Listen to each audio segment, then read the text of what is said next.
Another day of free agency is upon us. Consider this your alarm clock update to wake up and study what the 49ers have or haven't done over the course of this player acquisition period. We've got a lot to talk about this morning. Yesterday, buried in the Joey Bosa news, the 49ers signed wide receiver Demarcus Robinson. 2 years, $9.5 million. Solid value on the surface. The guy had 505 receiving yards for the Rams last year, 7 touchdowns, including a one-handed game winner in overtime at Seattle. So you look at the 49ers receiving room and you say, okay, if they need somebody to fill in for Brandon Aiyuk, maybe Demarcus Robinson, who actually played quite a bit of X receiver for the Rams, can do that job for the 49ers. However, there's an asterisk, and I think that asterisk might indicate that the 49ers aren't done adding at wide receiver yet. We could toss in Cooper Kupp's name, and I'll explain. With Demarcus Robinson, the Rams were concerned that he might miss some games in 2025 due to a DUI arrest in November of 2024. The NFL has the opportunity to levy its own discipline against Demarcus Robinson. So people are expecting a suspension maybe at some point for Jordan Addison, also arrested for DUI in 2024. And the Rams themselves, Les Snead, just about 7 days ago, said that one of the reasons LA did not re-sign Demarcus Robinson was because they were concerned about him potentially missing games in the 2025 season. Maybe the 49ers know something else about the timing that we don't, but if Aiyuk misses the first few games of the season and there's any chance that Robinson's suspension comes at that time, well, then the 49ers would still be hurting for a wide receiver. Also, I don't think that Brandon Aiyuk is off the trade block quite yet. It's hard to deal him because he's got the ACL and the MCL that he's working back from. But the 49ers are going to want to stockpile as many options as possible in the receiving room. And it may actually be possible to add Cooper Kupp in less than a week. He's got a $7.5 million roster bonus due from the Rams on March 17th. They have already stated their intention to move on from Cooper Kupp. They're trying to trade him right now. I think that they're struggling. So if by St. Patrick's Day, March 17th, the Rams have not consummated a trade, they'll release Cooper Kupp. And the reason that I bring him up is I was watching a ton of Demarcus Robinson tape yesterday, and Cooper Kupp kept on popping up. I think, Robinson played the X many times for the Rams, and he was the most effective he's ever been in his age 29 season. So he could be somebody that separates and helps the 49ers with potentially their biggest weakness last year, right? That league low average separation score. But in watching LA, it was apparent how much Cooper Kupp still contributed to that football team. This is a player with gas still left in the tank. Obviously, the Rams moving on, they deemed him too expensive. It seems that other teams are deeming Cooper Kupp at $20 million to be too expensive as well because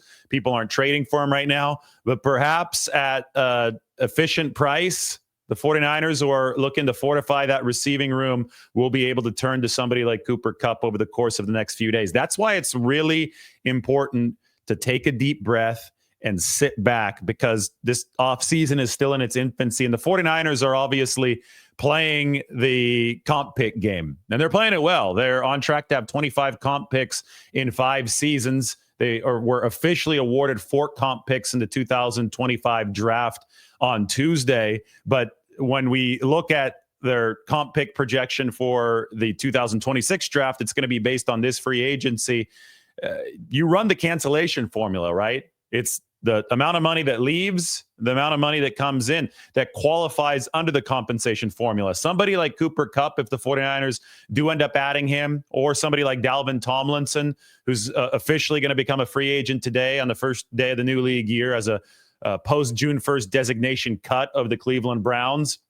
Those players do not count against the compensatory formula because they didn't see the ends of their respective contracts with their respective teams. So whenever the 49ers can make a signing that doesn't count toward the compensatory formula, it goes toward the Moneyball approach that we are seeing with this team. It goes toward the comp picks that are a cost-controlled way to continue building the roster. Speaking of cost-controlled ways to build the roster, that's what we saw most of in free agency on Tuesday. So just as a recap, the 49ers signed safety Richie Grant, formerly of the Atlanta Falcons, for $1.5 million. We can take a look at the spider chart for Richie Grant up on the screen right now. This is what it looked like. I could scroll down a little bit just so you could see where he's strong, where he's a little bit weaker. Really good three-cone drill, really good broad jump. And the number that you see there at the bottom, it's an 85th percentile number. I know it's a little bit off the screen, is the 20-yard split. Grant, average 40-yard dash, around 4.49, but the 20-yard split indicates a good short area burst for Richie Grant, who is primarily a special teams guy at this point in his career, but he did start at safety a couple seasons ago for the Falcons.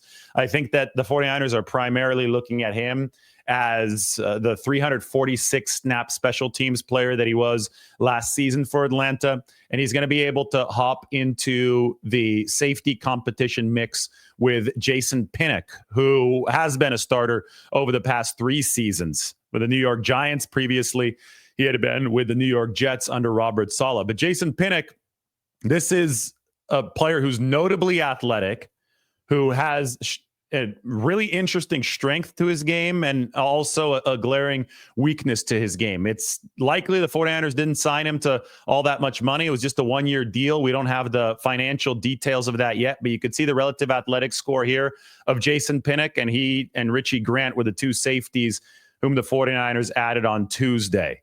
9.78 relative athletic score coming out is really good, especially the vertical, 39.5 inches. You could see there at the very bottom. And then if I remove the text title really quickly, you could see the broad jump, 10 feet, 8 inches for Jason Pinnock. So this is an explosive player who doesn't have great straight line speed like Richie Grant of 4.4940, but the 10-yard split is really good here. The 10-yard split is elite, 1.46 for Jason Pinnock. So what does this mean? Well, Jason Pinnock was the PFF's highest graded pass rusher at safety last year. He's obviously better at the line of scrimmage or near the line of scrimmage in the box than he has been back in coverage. He gave up, I think, a 148.3 rating in coverage, gave up something like 227 yards, over 200 yards and 27 targets. So the coverage wasn't great, but the play near the line of scrimmage, especially when he was used as a blitzer, was really, really good. So a couple things on that front for Jason Pinnock. We know the 49ers defense struggled to diversify under Nick Sorensen last year. And although Robert Saleh has not typically blitzed a lot, especially back when he was the 49ers defensive coordinator, we did see more blitzing action in 2 of his seasons with the Jets.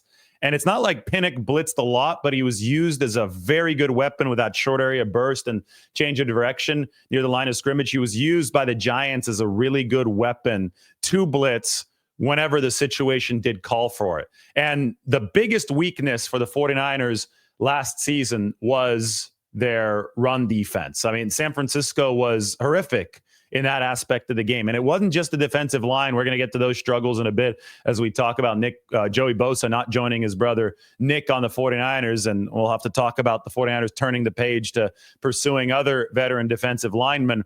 But it wasn't just the struggles of the defensive line. The linebacker unit struggled against the run, and so did safety, particularly Jair Brown. Jair Brown ranked as the 3rd worst safety against the run last season in the NFL. So in adding Jason Pinnock, in adding Richie Grant to cost-controlled safeties, guys, obviously, they're not going to cost as much combined as somebody like Rayshon Jenkins or Julian Blackmon would have cost last year or even this year. And the 49ers hosted both Blackmon and Jenkins last season. So they're same idea, bring in veteran safety competition, but this time focus that veteran safety competition on the run defense, which just fell off a cliff for the 49ers over the past 2 seasons. And we'll see how much they can push Jair Brown, who was taking those bad angles from the safety level against the run last season. Remember, safety is such a high upside, low downside position. If you're taking a bad angle at safety, you're literally called a safety. That's the last line of defense. You're going to give up a lot of big runs, maybe even some touchdowns if that position is not shored up against the run, and that's what the 49ers need to fix. ultimately how well San Francisco develops Jason Pinnock against the pass. And they've developed safeties well. I mean, this has been one of their strong suits, but how well they can improve some of those bad pass coverage metrics, and how, and to a lesser extent, probably Richie Grant, who I don't think is as serious of a contender for the starting job, but he's going to get a chance in the competition as well. How well they develop these two guys in pass defense will probably determine the competition, but it does look like both of them can provide an upgrade over what Jair Brown put on tape against the run in 2024. Other moves the 49ers made: Luke Gifford is a linebacker, but a special teams ace. He worked under Colt Anderson, the Titans special teams coordinator, last season. Colt Anderson now on the 49ers staff. He is Brant Boyer's assistant. Boyer, the new special teams coordinator for San Francisco. So Colt Anderson is going to be aboard as linebacker depth for the 49ers, working under his coach from last season. That's the reference point there. That's the connection for San Francisco as they are trying to build a better special teams unit. Speaking of that, we saw Jason Pinnock with the Jets back in 2021, his rookie season.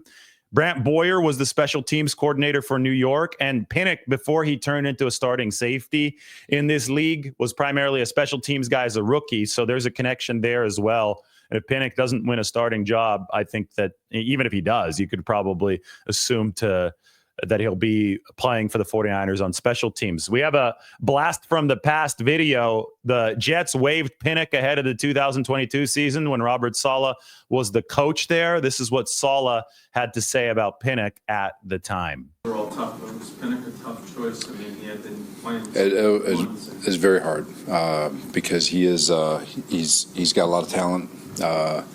He's got a bright future ahead of him. We're hoping we get him back, obviously from a practice squad standpoint. But it's the waiver wire. You're always playing roster roulette.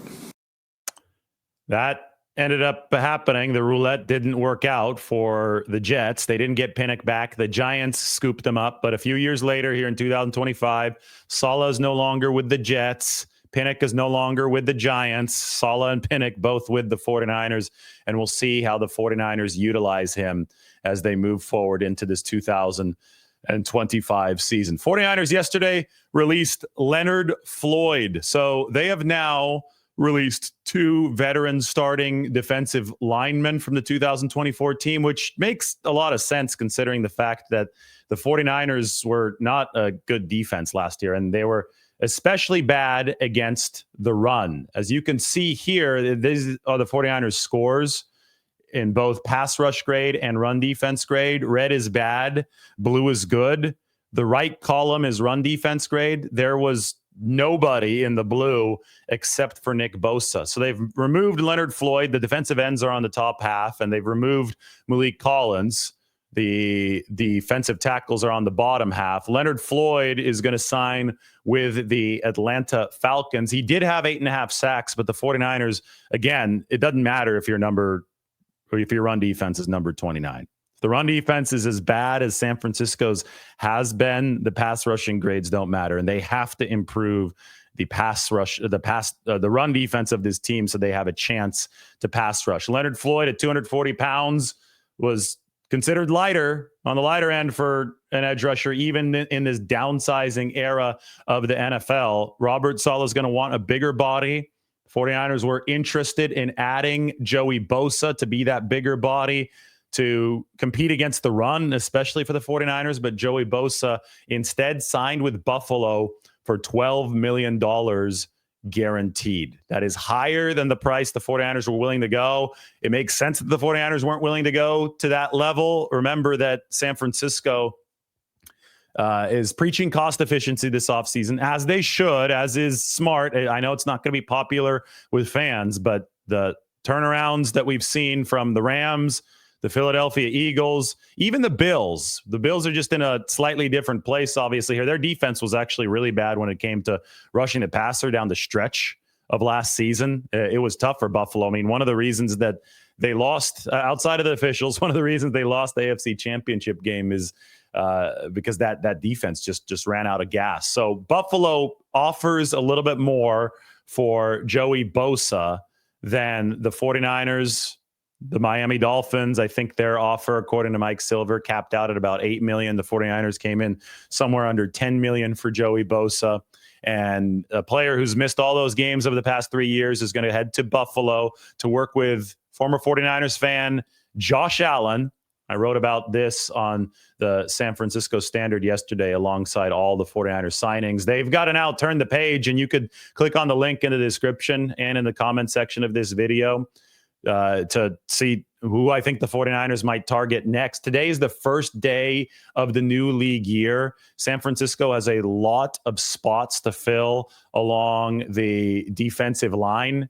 I know that the draft is looking very strong for the defensive line position, but I think the 49ers will have to get on the veteran market before the NFL draft to truly build a competent unit in this 2025 season, because it can't just be all rookies, no matter how strong that draft is. As you can see here, defensive tackle spot is open. Malik Collins will be officially released today unless the 49ers find a last-minute trade suitor. I have Yetur Gross-Matos moving up to a starting role for San Francisco, but they still need more depth at that defensive end position. Joey Bosa would have slotted in to one of these spots for San Francisco. Jordan Elliott, who knows if he lasts with his team through the 2025 season. Defensive tackle is a position that is especially thin for the 49ers right now. The name that I keep on coming back to, if the 49ers want to improve the run defense, and I know Bosa's an end, and right now I'm switching over to talking about tackle, but it's all related when you look at the poor run defense grades throughout the entire line from last season. But the name that I keep on coming back to is Dalvin Tomlinson. He has played in the wide nine, was with Jim Schwartz in Cleveland, is 31 years old. So this is not a spring chicken. This is not somebody who's in the prime of his career. But if you want a war daddy type of figure in the middle to help shepherd along some of the rookies that you do bring in about 6 weeks to the NFL draft, Tomlinson will become officially available today. So we'll see what moves the 49ers make along that defensive line. You have to remember, the first couple days of free agency, a lot of guys aren't even available. The early releases aren't available if they're going to be post-June 1st releases until the start of the new league year. And that's where we're at right now. March 12th, 1 p.m. Pacific time is when that new league year does begin. 49ers, again, they're on track for those 25 comp picks over a 5-year stretch. They have officially been awarded 4 in the 2025 draft. That means for San Francisco, 11 picks as we speak in the draft. That is obviously going to be their primary method of roster construction. But free agency needs to lay the groundwork for that. And in some ways, it has. The 49ers adding Gifford, adding Grant, adding Jason Pinnock, adding Demarcus Robinson, also re-signing Curtis Robinson. So 2 Robinsons yesterday. The Curtis Robinson is coming off of the ACL tear, but he just hit a good marker a couple weeks ago. He's another special teams addition. So it's 2 linebackers and 2 safeties that the 49ers added, plus the wide receiver. But there's still work to do before the NFL draft comes. And the 49ers can continue that work today on the first day of the new league year. So happy New Year to you. You can celebrate by going and checking out the San Francisco Standard. Article is up on the screen. We go through they're the run defense grades. They're bad for the defensive line. Robert Saleh and much, much more up on the San Francisco Standard. Everybody, thanks for watching. Enjoy today. Go do your reading, and we will check in with you very soon.